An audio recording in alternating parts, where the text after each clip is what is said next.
This pamphlet has everything to do with the challenges that CIs pose to academic freedom and integrity in the United States and elsewhere.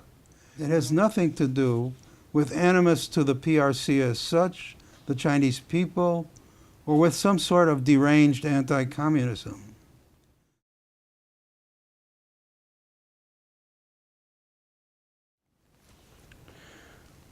The second set of incidents that I want to talk about reflect direct Chinese influence within Confucius Institutes. First of all, writing in 2014 in June, the sinologist and journalist Isabel Hilton noted that British universities are now heavily dependent on overseas students, of whom Chinese students are a large cohort. They are welcome, she says. What are not welcome, and there are many examples from around the world, are attempts by Chinese officials to condition intellectual life in the host institution, be it by discouraging a visit by the Dalai Lama or Rebbe Kadir, or as happened in one case, vetting the invitation list to a conference on the sage himself, Confucius, through threats to discourage future Chinese students from enrolling in the university. Such cases are not answered by the Confucius Institute MOU, the Memorandum of Understanding signed with Confucius Institutes in Beijing, since the dependency is real. Hilton also writes of her own experience with a CI. I contributed to a short book for sixth formers, that is 12th graders, on China, without knowing it was sponsored by a CI. The chapter was to the length requested, and it was not until I saw the copy at launch event that I discovered that an entire passage about the work and subsequent arrest of the Lake Tai campaigner Wei Li Hong had been excised. I wish I could believe it was just a coincidence, end quote. A number of incidents of classroom censorship are reported in an ethnographic study by Jennifer Hubbard of Confucius classrooms involving 9 Chinese teachers in a secondary school on the west coast of the United States. Whenever politically laden questions, she wrote, engage in classroom discussion, the teachers refocused on language issues or cultural activities. Hubbard explicitly reports that Hanban teachers were trained to ignore or divert discussion of such issues. Hubbard tells of instances of that description concerning the status of Taiwan and Tibet, when students were assigned to write reports on Chinese provinces. Those who chose Tibet were told to focus exclusively on cultural practices. The reported interest of many students in the 1989 crackdown at Tiananmen Square was likewise frustrated by teachers' responses in benign cultural terms, characterized by one student as, look at the funny bunnies. I think he was referring to the fact that they spend a lot of time looking at pandas, and he had apparently had too many pandas to look at. An important incident happened at McMaster University in Canada in the year 2012. It withdrew from the International Confucius Institutes at that time, following a complaint of discriminatory hiring brought against the school in the Human Rights Tribunal of Ontario. The complaint was filed by a former CI teacher at McMaster, Sonia Zhao, who said that the university was, quote, giving legitimation to discrimination because her contract forced her to hide her belief in Falun Gong. A copy of Ms. Zhao's contract, signed in China and obtained by the Globe and Mail, national Canadian newspaper, included the provision that teachers, quote, are not allowed to join illegal organizations such as Falun Gong, a proscription that could also have been found on the Hanban website, but was removed after the McMaster affair. In 2012, a year after coming to Canada, Ms. Zhao recounted that she had hidden her adherence to Falun Gong from the Chinese authorities. In interviews connected with her case, she also revealed how the Chinese authorities hide the Falun Gong and other such topics from classrooms of the Confucius Institutes. If my students, she said, if my students ask me about Tibet or about other sensitive topics, I should have the right to express my opinion. I was not allowed to talk freely. During my training in Beijing, they told us, don't talk about that. If the student insists, you just try to change the topic or say something the Chinese Communist Party would prefer, end quote. Ms. Zhao's case against McMaster went to mediation. Yet note the implication. A Canadian university had to take legal responsibility for promulgating the political agenda of the People's Republic of China. The McMaster case is interesting.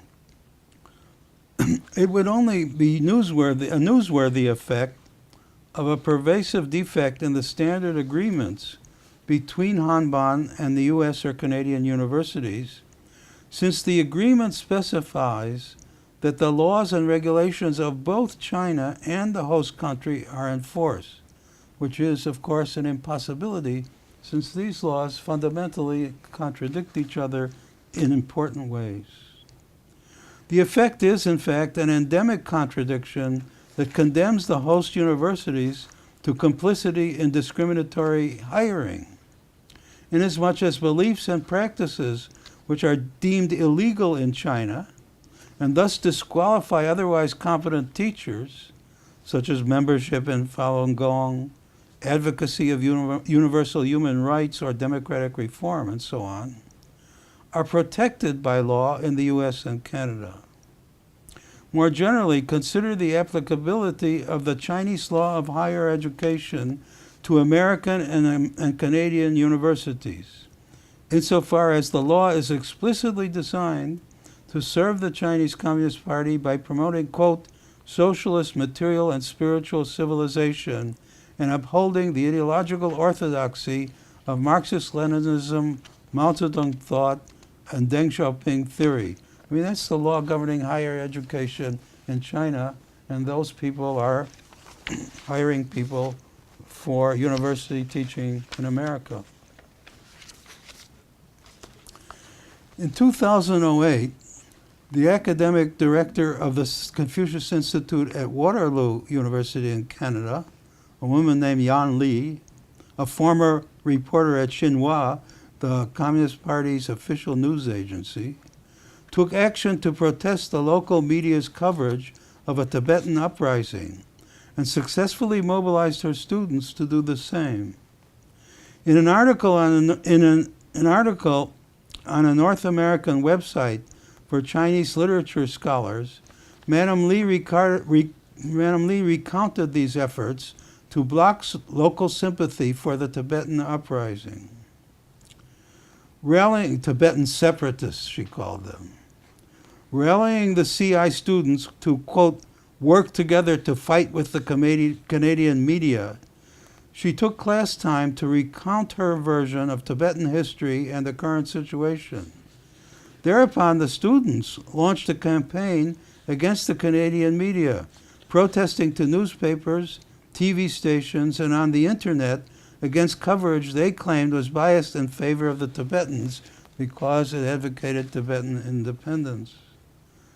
The campaign succeeded to the extent that one TV station publicly apologized for its own presentation of the conflict. The early versions of the so-called Memorandum of Understanding, or the agreement between Hanban and local universities with reference to the founding of the Confucius Institute, the early versions of this document, with reference to which, in fact, all these universities are founded, the early version states that the signatories accept the One China policy with regard to the status of Taiwan, namely the policy against Taiwanese independence. This clause was later removed when it became notorious. A comment on this was made by Lionel Jensen in an interesting article published in 2012 on Confucius Institutes, based on a comparative study of these institutes in America. He wrote, internal Hanban documents secured by faculty in some institutions where applications were underway for the establishment of an institute offered details of how CI representatives are to report to Chinese consulates and embassies.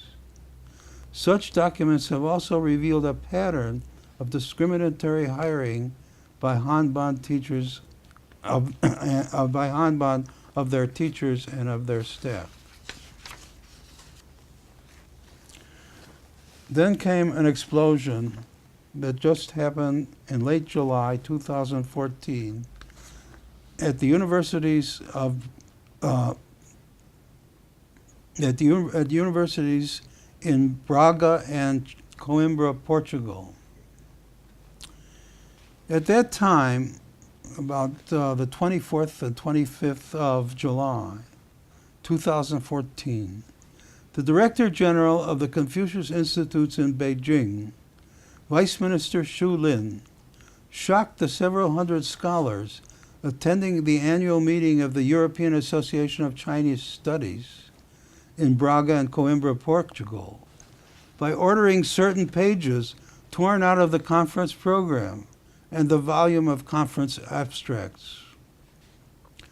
The Confucius Institute's head office, Hanban, was a co-sponsor of the conference through one of its academic projects called the Confucius China Studies Program, about which I'll say more presently. There is, however, an important condition attached to that program, and therefore to Hanban grants, namely, I quote, the conference is regulated by the laws and degrees of both China and the host country and will not carry out any activities which are deemed adverse to the social order. In other words, the same contradictory clause that the conferences have to obey both the laws of China and the host country, in this case Portugal, which are of course necessarily in conflict. So there's the rub again. Insofar as certain freedoms of speech and belief that are protected by law in European countries, let alone necessary for productive scholarly interchanges anywhere, are prohibited by government decree and deemed adverse to the social order in China. The director of that conference said about this event, this was the first time in the history of the EACS, the European Association of China Studies, that its conference materials had been censored. This was said by Professor George Gatrix of Lund University in Sweden, who was the president of the association. During and after the conference, he publicly criticized Madame Xu's actions, affirming that such interference in the proceedings of a democratically organized academic organization is what he called totally unacceptable. Still, if it was a first for the ACS, it was not so for the Confucius Institutes.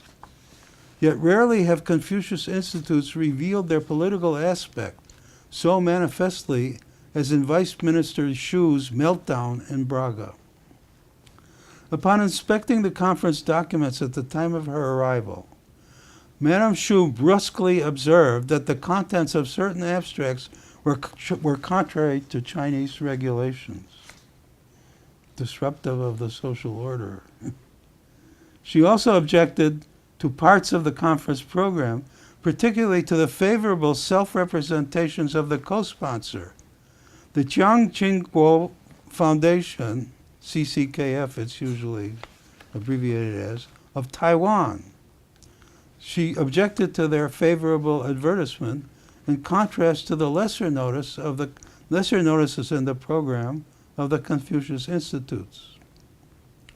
Without a by your leave, Madame Xu forthwith commanded her entourage to remove all the conference programs and abstracts until her demands for the deletion of the offensive pages were satisfied. The documents were taken away and sequestered in the apartment of one of the Chinese teachers of the Confucius Institute at the University of Minho in Braga. It is not known exactly which abstracts Vice Minister Xu deemed contrary to Chinese laws and decrees, because what she tore out of the abstract was simply the page indicating the sponsorship of her Chinese institute. But apparently she was presented with a choice of substantially mutilating a 300-page document of academic papers or withdrawing Hanban's association with it. Choosing the latter, she removed the frontispiece of the volume, advertising the sponsorship of the Confucius Chinese Studies program, canceled Hanban's participation in the conference, and demanded that its contribution of 28,000 euros be refunded. The penalty fell on the account of one Professor Sun Lam, who was the director of the Minho University Confucius Institute and who had negotiated the grant and now was in effect fined for her errors, even as Vice Minister Xu covered her own. The issue objectionable to the People's Republic, represented in the missing pages of the program, was the independent and honorable presence of Taiwan.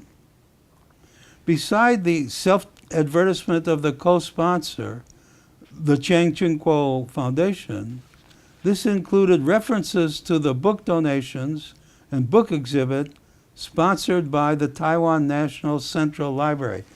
What really irked Madame Xu was the word national in there. The Taiwan National Central Library, which implied independence of Taiwan. Although the program had in fact been cleared in advance with Hanban, its commendation of the Taiwan contribution was for Madame Xu a potent symbolic attack on the PRC's denial of Taiwan's independence, a complaint soon echoed in the official Chinese press. Under the headline, "There's no shame in Hanban tearing up overseas conference program," the Global Times, an official tabloid offshoot of the People's Daily, lauded Madame Xu's acts of censorship as patriotism.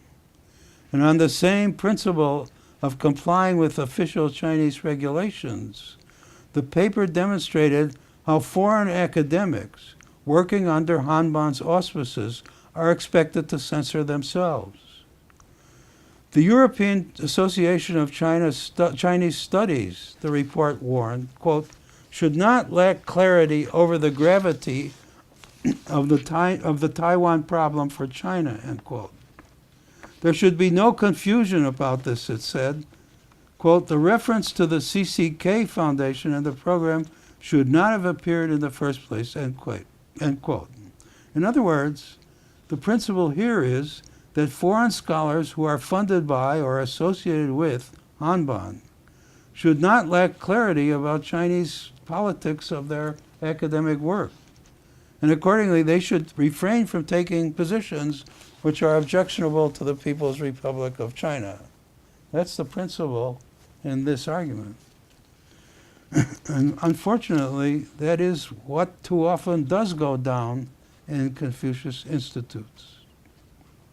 Public opinion in China, as registered in the popular internet site Weibo Sina, ranged from support for Madame Xu to criticism of Confucius Institutes as a global joke, which foreigners don't get because of their cupidity.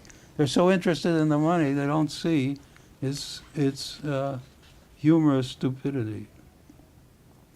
In tones of dismay and anger, one participant from the People's Republic at the EACS conference recounted her experience at length on the internet, complaining, as many of her countrymen have, of the large expenditure of money to educate foreigners, while so many children of the rural poor in China go unschooled. On finding out the truth about what happened, she said, I felt speechless and out of breath.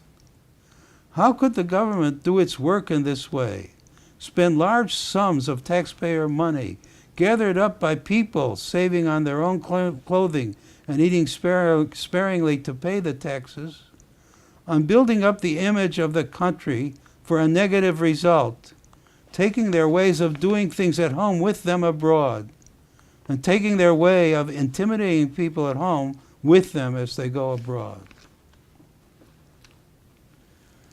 The contradictions between the Chinese ways of doing things and the laws and the customs of countries hosting Chinese institutes threaten to become all the more intractable with the advent of the new sinology being promoted, new Chinese studies, being promoted by Hanban in the form of the Confucius China Study Program. Developed in the past few years with the object of extending Hanban's reach further into what it calls core teaching and research of participating universities. The Confucius Chinese Studies Program sponsors a variety of projects on China by foreign PhD students, faculty members, and persons with BA degrees, ranging from doctoral research with joint Chinese and foreign university degrees, very highly subsidized or funded, to international conferences and enhanced language training. To be eligible, however, one must be in an institution that has a Confucius Institute.